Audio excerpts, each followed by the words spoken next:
You know, if I could get 3 more little girls walking on a railroad, I'd have the all-girl reboot of Stand By Me.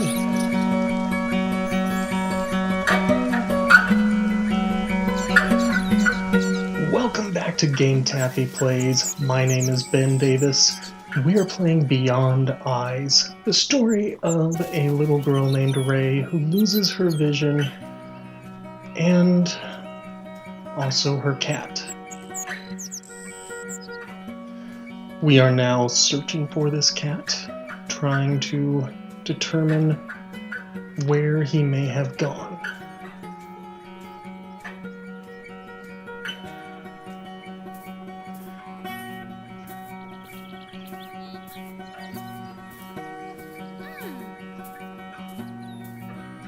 Nani. And I forgot to mute my computer, so if you heard some echoes in there, also my bad.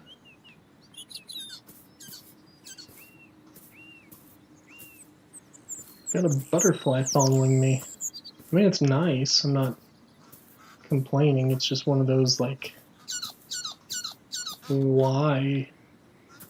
And beyond that, how does she know?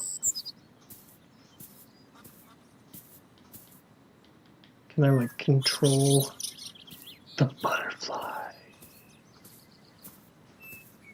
Is that one of her blind superpowers?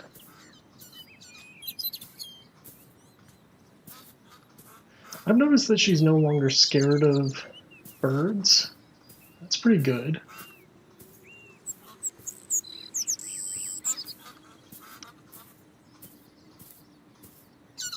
I mean, based on what we've seen from this game so far, it really would not have shocked me if she had been scared of the butterfly.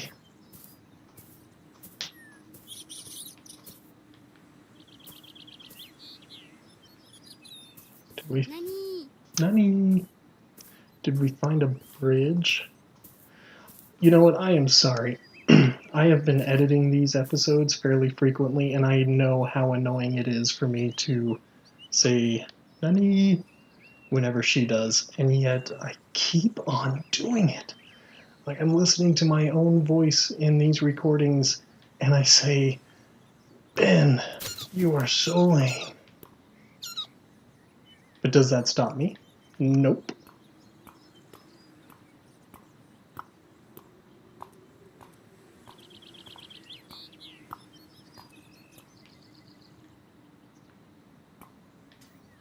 I'm kind of looking for any echoes or sounds. There we go.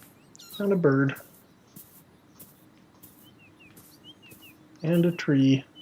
Nani. And like all trees and bushes in this game, they aren't a problem until I accidentally run into them and they completely block my progress. Found some ravens. I know she's scared of ravens. So I'm going to attempt to avoid them. Mostly for my own sanity. I just kind of find it annoying when she sees a raven and then starts cowering in fear. I mean, besides Alfred Hitchcock's The Birds, what has a raven ever done to anyone?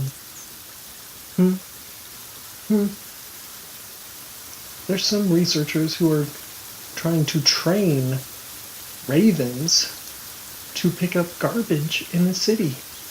Does that sound like the type of bird you should be fearful of?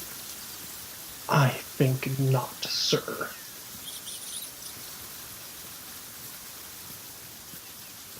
I saw this corner, and I thought maybe something had echoed over here, but nope. Just a regular old building.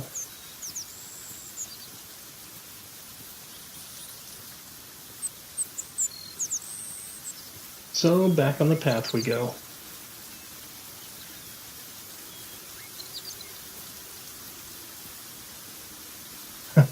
Until we run into some logs.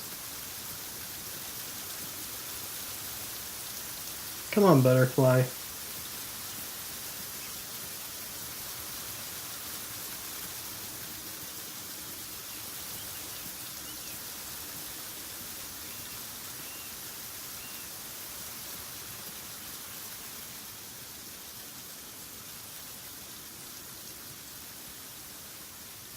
Now this looks like an interesting obstacle, and I am going to call it an obstacle. How does a blind girl get across a bunch of stones in the water? Let's find out.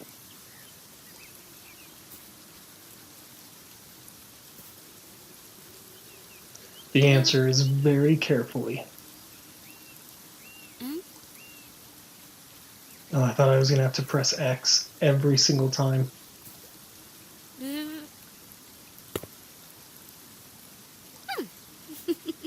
Don't get cocky.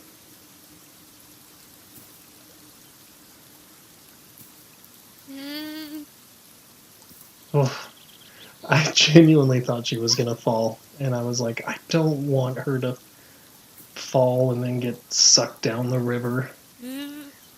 For two reasons. I don't want to deal with another 3-minute long load screen, and I don't want to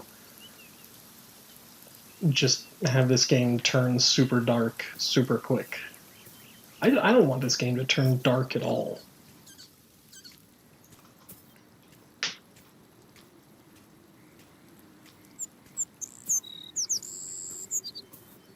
I'm just concerned that that's the type of game this will be.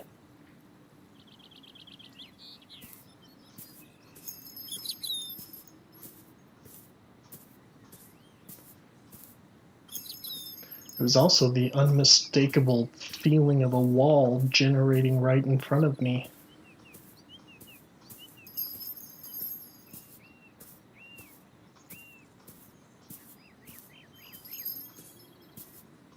Nani?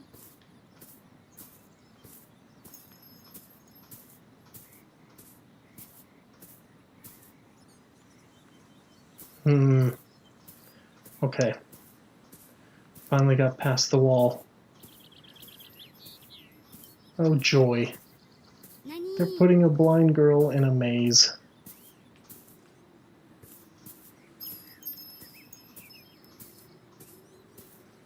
Well, to be fair, it wasn't much of a maze.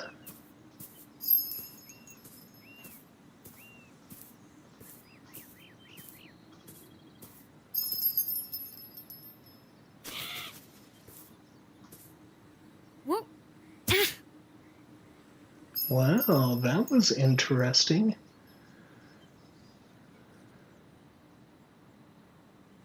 Ah, that was even more interesting. That was rad.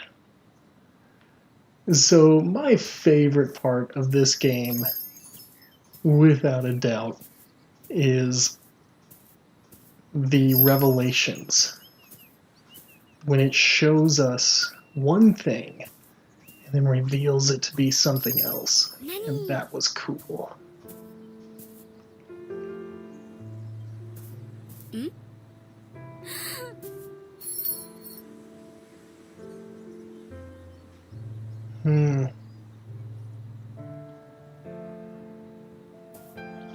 That's going to make it very hard to find this cat.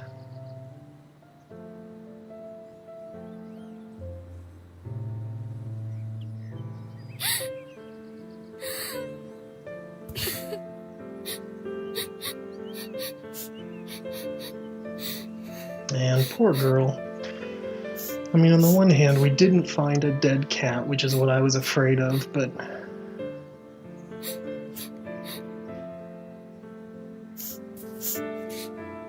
finding just the collar is pretty sad as well.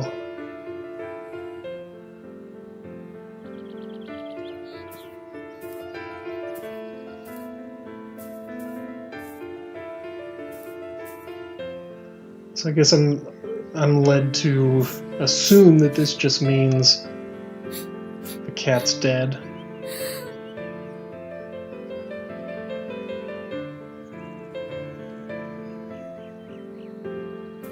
I mean, on the one hand, I can understand why she would come to that conclusion. If we're in a graveyard and we find only the collar, it would make sense why she would think that the cat is dead.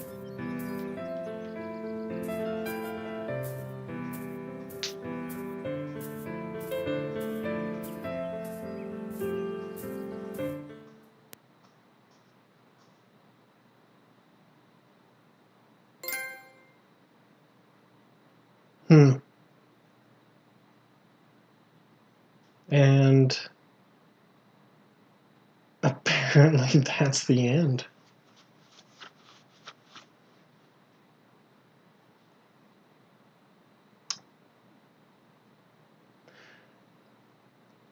Is this based on someone's life? If so, I was not aware of that. Huh.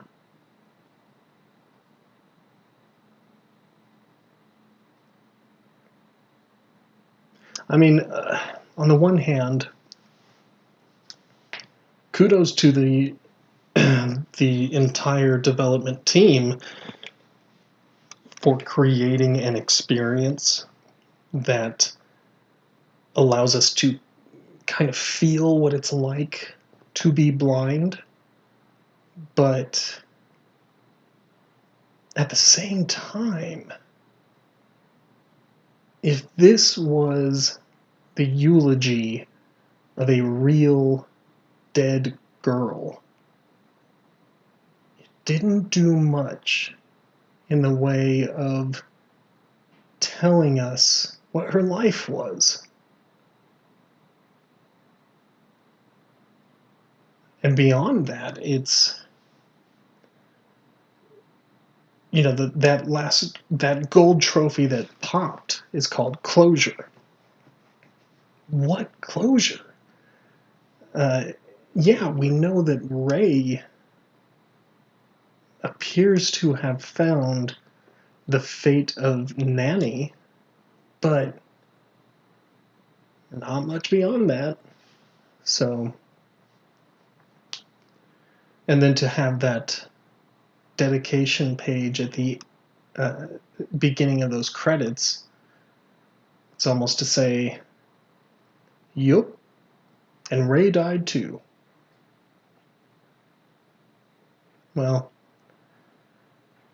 maybe this will give us that closure we were promised.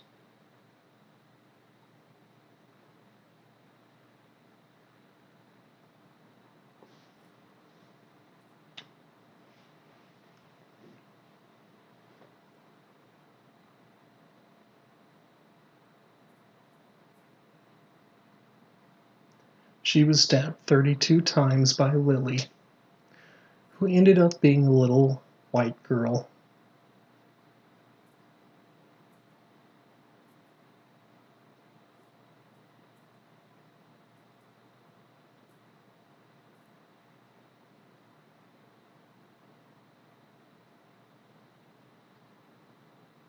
That would have been better closure than what we just got. But let's see what this says.